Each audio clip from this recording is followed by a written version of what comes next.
Okay, so now we're going to apply these ideas now to other musical instruments. I'll just stay with percussionists for a little bit longer, that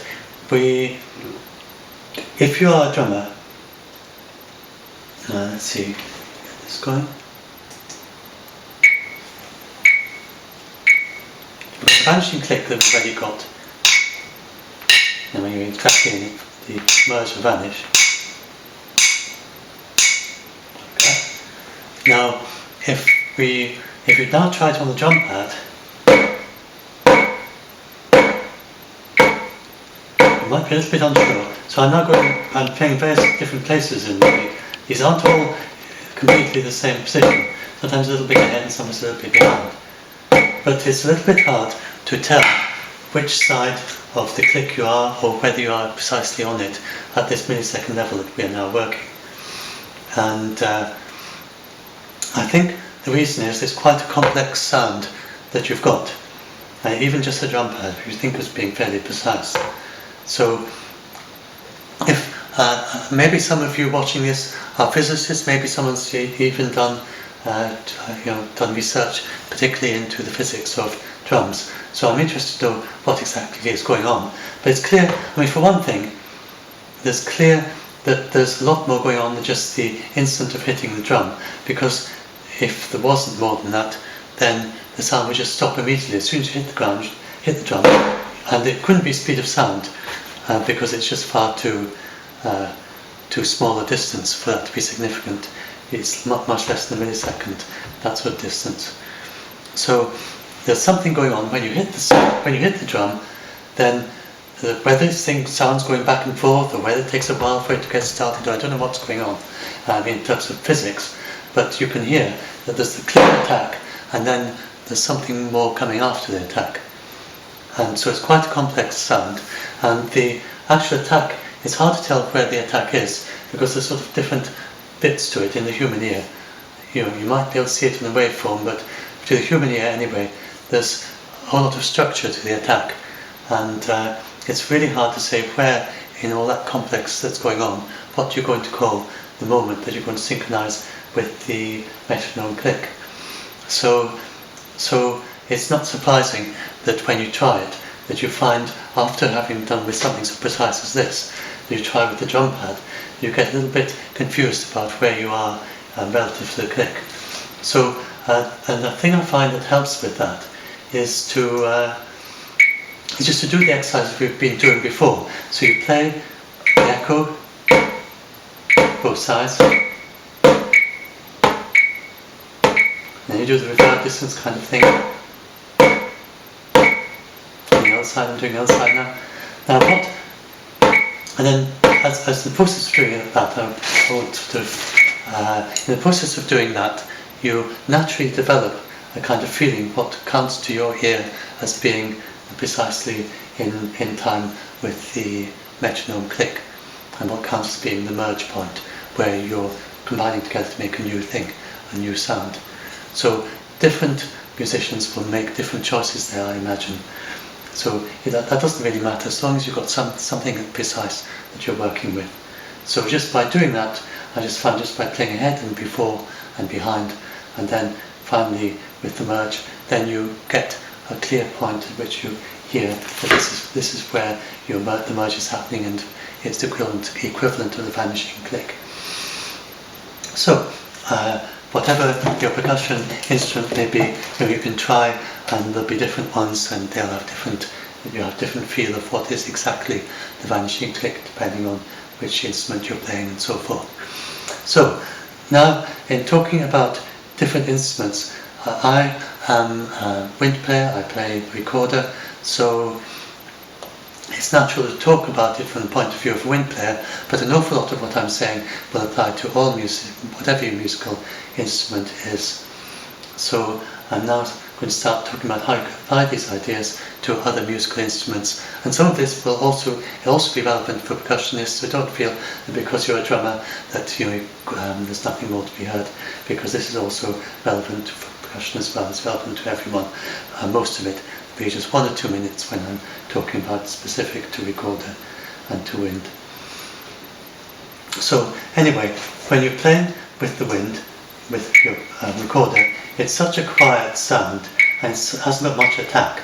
So you play along and you try to play in time with the metronome and you go.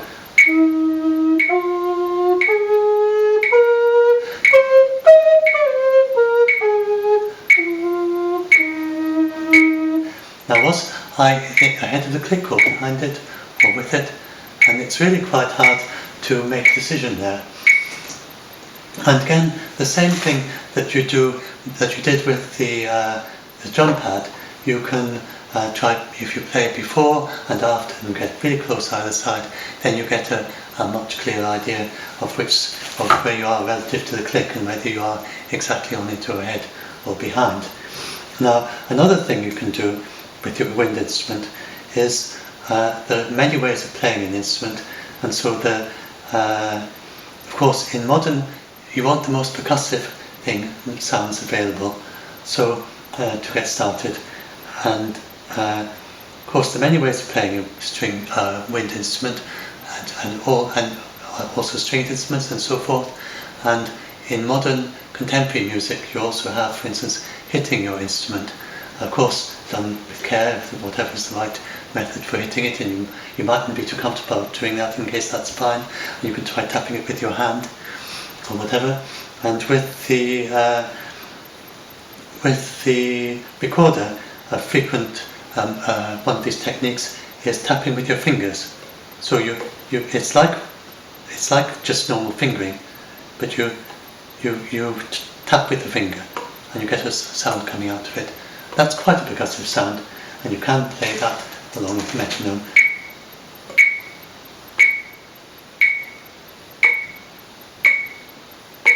I'm not even sure if you'll hear that, it's such a quiet sound. It is very percussive, and so that's something you can practice with the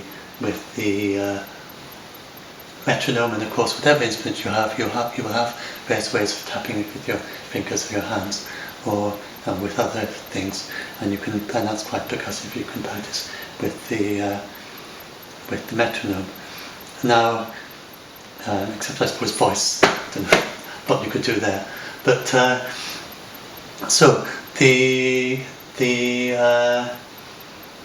and so it's also one thing you can practice along with the metronome is your fingering as well.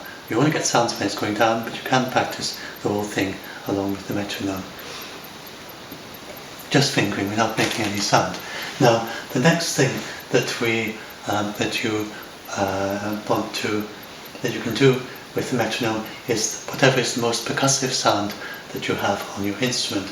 So on the recorder, the most percussive sound, as far as I know, is echo tonguing. And echo tonguing is where you articulate the note and you immediately stop it, like that. It's a very and it's a quiet sound, but it is very percussive. So you go.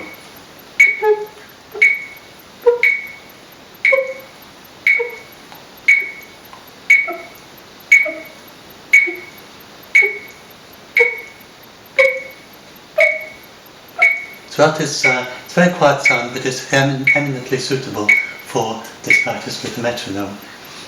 And now that leads us into the whole thing about tonguing. So tonguing is, you may not know what tonguing is. That was called echo tonguing. What is tonguing? Well, tonguing is a technique used in wind instruments where you use different ways to articulate the notes, and you articulate them with your tongue. And what you do is you say various consonants, and it's not that you actually necessarily will be saying these consonants when you use your tonguing, but it's a guide to where you place your tongue. So the typical ones that you would use with recorder are in decreasing, depending on which consonant you get more attack on the note. So in decreasing level of attack, there's t, d, no, t, k, g, d, and l. Those would be the ones in decreasing level of attack that you can play with the recorder. And there's also another one, there's the reverse sound, the rolled R, which I can't say, and this is used in the recorder occasionally it's used for the cooing of the doves in Noah's flood, but that's quite rare. But those are the main concepts you use for the recorder. So anyway, tonguing is part of your technique. So when you play a piece of music, one of the things that can be tricky in the recorder, if you have a passage and you're stumbling, it's a difficult passage, it could be because the tonguing is tricky. So it's just you're saying something, do something very complicated, and your tongue just gets confused. And so you can actually practice tonguing by itself with the metronome as well, and that is something that wind players may do from time to time anyway. So this is something we can learn from wind players. You can try tonguing along with the metronome, and this is anyone can do that, because we can all do tonguing. You don't need to be a wind player, and you can just speak certain consonants, and of course when you play them through a wind instrument you don't actually have any sound, so you go, you don't go, you don't actually sound them, voice them. But for this exercise we do voice them, so you can hear what's going on. And a good one to use is in English is the t sound. So you can use t, it's quite percussive, and you can synchronize. Now this is good to do with every musical instrument, because it's an engaging other aspect of yourself. It's like your speech is being engaged with the metronome, and the more you're engaged with it, then the more you have this precision coming into your music technique. So you want to, your body and movement of the body, there's nothing wrong with dancing and tapping as well. That's also a good thing to do. And so anyway, here we're talking about the tonguing. So it's just exactly the same thing, so I won't bore you too much. We just say tap, tap, tap, tap, tap, tap, tap. And you want to synchronize that with the metronome and use exactly the same before, after, reverb, distance, and then hit it. So that's tonguing. And of course tonguing does come naturally, like for if you're a percussionist, well, it's beatboxing is basically tonguing. It's based on tonguing. And so, and of course singers even like the consonants in your sounds. And in terms of musical traditions, in Indian music, then tonguing is very important, and the tabla player or whatever will be practicing rhythms with tonguing. So they have a very elaborate system of tonguing of these tonguing exercises, or using consonants to play rhythms in Indian music. But for this we don't need to do anything as elaborate as that. I'm just saying that you can just use the t sound along with the metronome. And whatever instrument you play, this is just engaging yourself in another way, and it helps with the rhythm. It helps with the timing. So that's the tonguing. Now I'm just going to come to something else. Now this is something that will be a little bit, for some of you, it might be a little bit strange and mysterious. So, but anyway, I'll just talk about that. You have, so when you do your metronome technique, you have this, when you are practicing with this in most musical, in all musical instruments, you have these different levels. So you have the physical, there's the this actual fingering, and you can practice that with the metronome, of course. Then you've got the tonguing, and you practice tonguing with the metronome. I just want to mention one thing with the tonguing, is that if you play a wind instrument, so this is one of my little 1 or 2 minutes asides for wind players, is that you will find that if you practice the tonguing, and now you practice just playing the notes with the metronome, and you do this equitonguing, or some very precise articulation of the sounds, and when you do this very precise aligning that you do with this way of practicing with the metronome, you may start to notice more than you do normally this thing, which is that you actually have a fair bit of latency in a wind instrument. You articulate the note in your mouth, but it's not the speed of sound, it's the speed of the air as it goes into the instrument. There's a little bit of delay before the sound actually starts, whenever the air hits the sound producing part of your instrument. And but there's more to it than that. And again, I would be interested if any of you work on the physics of sound, of musical instruments. I'd be interested to know what the reason for it is. But you have what musicians call slow-speaking notes. So some notes, they are a significant amount of latency. On the recorder, it's the lowest note on the recorder. It particularly tends to be, and if you just play that tonguing precisely in time, it's going to be delayed. So you have to kind of anticipate the note with your tonguing in order to play it in time. And you anticipate more than the other notes, which they all are being actually anticipated a little bit. And you will find if you do this exercise, it's actually significant differences even between, say, those three notes. That if you do the echo tonguing, you find that you synchronize with one,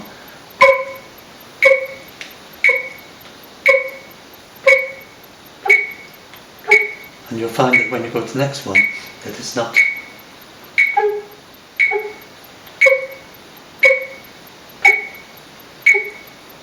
And you might find, I'm probably overcompensating the other way, it's not actually working quite as I expected it to do. But you'll find that depending which note you get, then you'll find there's a different latency with the metronome. So you have to adjust slightly for that. But anyway, that is something that just comes, after a little bit of practice, it just becomes natural. So you don't need to worry too much about it, but just to mention it in case you notice it and wonder what's going on. But anyway, so when you're practicing music, and if you have a difficult technical passage, for instance, and you're wanting to practice, then you have these different levels of practice, of ways of looking at it. So it could be the tonguing, if you are playing a wind instrument that has tonguing. I mean, some instruments use less tonguing than others. For instance, penny whistle, maybe you don't use much tonguing, but so you can practice the tonguing, you can practice the fingering, but the other side of it is that you can also practice it in your mind. So this is something that is often part of all instrument technique, is that you can play passages in your mind before you hear them. So when you've got a passage where you have got it, you've frequently played it and it's gone wrong, it often gets to a point where there's no problem with the technique at all. You can technically do it, but you've got into bad habits in the mind. You've played it so many times that you hear it, play it in the wrong way before you play it. And so the way you deal with that is that you work with that in the mind. If you keep on trying to do it just with the playing the thing over and over again, chances are that it'll take ages before there's any change. But you can work with this directly in the mind. So now this, I say, will sound mysterious particularly to beginners, or if you have rather poor capabilities in visualization. And I myself have rather poor, I'm somewhat abstract in my thought, so people vary considerably in this. I'm rather abstract in my thinking, and I find visualization really hard to do. It's obviously, you dream and so on, it's not like you haven't got that capability, but it's just, I can't access it very easily. So, and also I find visualizing in sound also very difficult. So maybe what I have to say can be of interest to you if you're also in the same situation. And of course, some composers and conductors, they have very clear visualization, and they can actually pick up a score, look at it, and they hear all the instruments playing in their mind, just like hearing it live. So maybe you can't do that, but there's certainly you can do a certain amount. So one thing you can do, and it's quite a little exercise to help with that, is you just play a little phrase or something. Now immediately after the phrase has stopped sounding, immediately, like an echo, play it back in your mind. Just remember what it sounded like.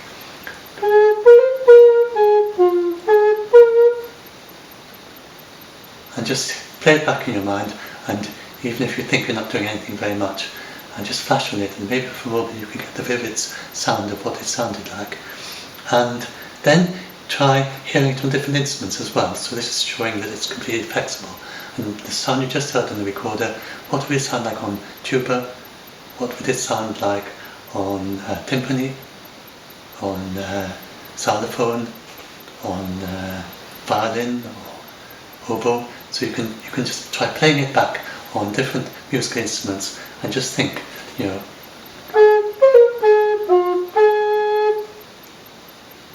and just try hearing that on different instruments. So that's quite a fun little exercise you can do to help with just connecting with this, which we all have, this audio, this kind of sound visualization. And now one little thing that just might come up at this point is if you might start to worry a little bit about it and thinking, oh, is this like you hear about psychiatric disorders and people, you know, that you hear voices and so on. So that is a very different thing from this. And it's not the vividness of the sound that is the problem.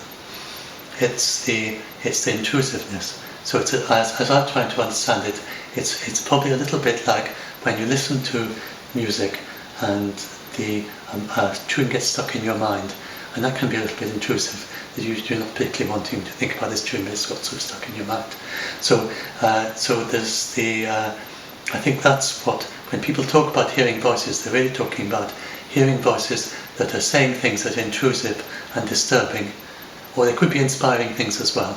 So, and of course, different cultures, you have different approaches to all this, and it's particularly a Western thing where you have this disturbance of that hearing voices at all is disturbing. But this is very different. So if what you hear played back in your mind extremely vivid, it's just like someone singing, and you hear someone singing a nice song and actually saying particular words, then that's a very different thing. It's not intrusive.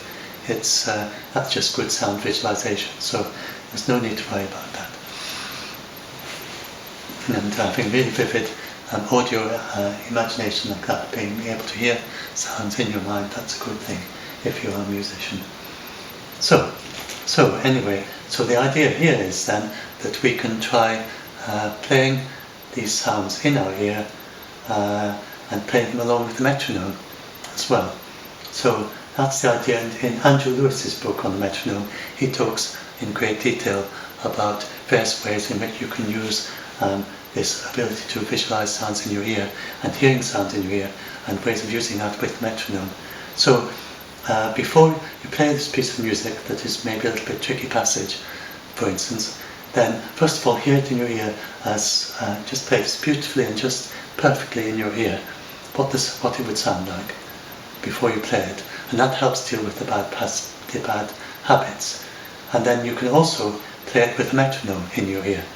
So you can set the metronome ticking away, and you either, if you can remember it, you play it back in your memory, or if you work more with sheet music, you can look at the sheet music and read it and just follow the score along with the metronome.